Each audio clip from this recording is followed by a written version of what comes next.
Everybody loves a hero. I believe there's a hero in all of us. Researchers who study adult superhero fans keep finding the same surprising pattern. The people who love Spider-Man the most are not hiding from their problems. They are quietly practicing how to face them. Every time Peter Parker falls and gets back up, your brain reacts to it almost like it is happening to you. And by the end of this video, you will understand why caring about a guy in a red and blue suit might be one of the kindest things you do for yourself, completely without realizing it. Think about this for a second.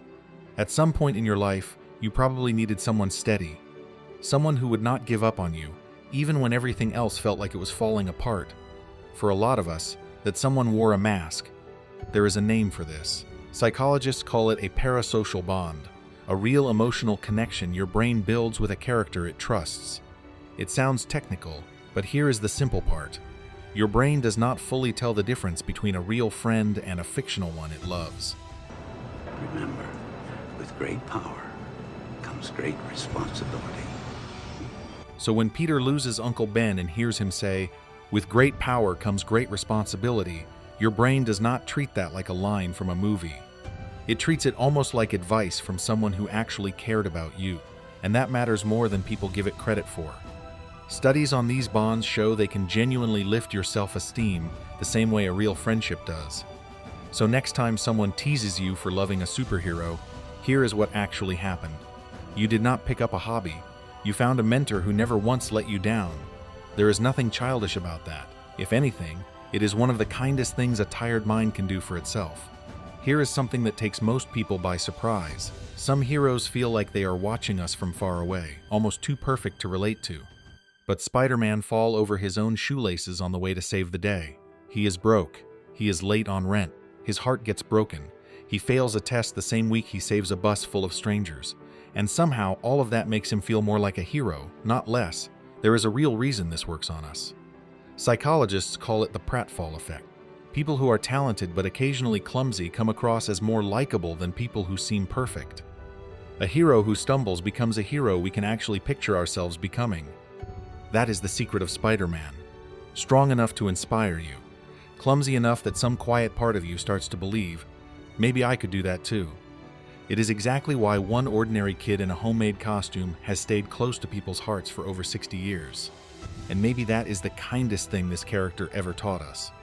You do not need to be perfect to be someone worth looking up to. You just need to keep showing up.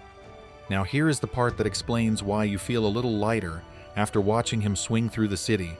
Hope feels like a feeling. But psychologists who study it found something different. Hope works more like a muscle. It grows from two simple beliefs. I can find a way through this, and I have what it takes to keep walking even when it is hard. Every Spider-Man story follows the same shape. Something breaks. The path disappears. For a moment, it looks like there is no way through, and then, not because of luck, but because he simply keeps moving, a way through appears anyway. Watching that pattern again and again does something quiet to you. It is not just entertainment. Your brain is practicing the feeling of getting back up the same way you would practice anything else you want to get good at. You are not escaping your problems when you watch him fall and rise. You are rehearsing how it feels to keep going, in a place where it is safe to fail. That is why you walk out of the theater standing a little taller. It is not nostalgia, it is hope, practiced enough times that some of it stays with you when the lights come back on. This last part is personal, so stick with me for a second. Peter hides behind a mask, but the mask was never really about hiding. It points to something every one of us already feels. The space between who we are on an ordinary day and who we become the moment someone actually needs us. There is a comforting idea in psychology for this.